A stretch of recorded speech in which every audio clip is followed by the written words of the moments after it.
Boom, let's get into it. Finally, the juicy stuff. All right, TCP, IP, HTTPS, and Bitcoin. So TCP, Transmission Control Protocol.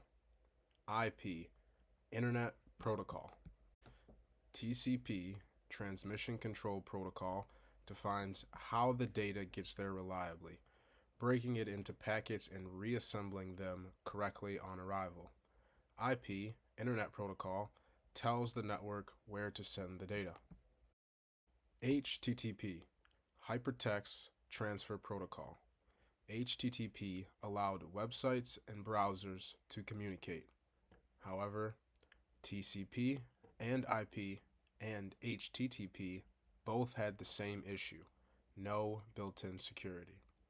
So, TCP and IP were basically the foundation for the internet, for how computers were able to communicate with each other.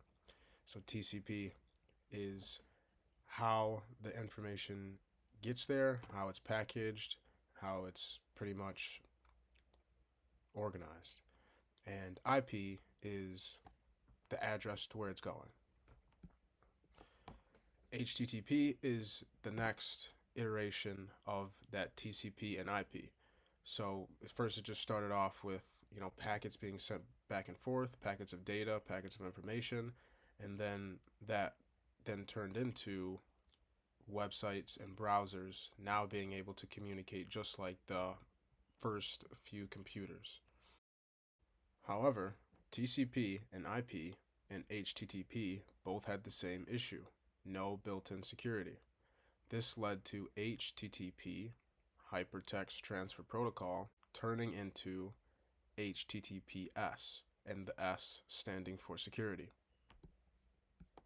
So, speaking about the S for security, SSL is Secure Sockets Layer. SSL ensured that no one could read what you send, encryption. No one could pretend to be the other computer, authentication. And no one could change the data in between, integrity.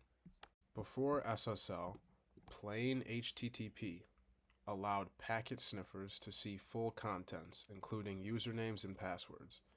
So, anyone could pretty much find your data, and there was no security. This is with the first computers.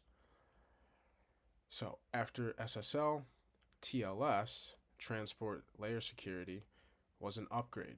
It fixed the bugs and the weaknesses while making encryption faster and stronger.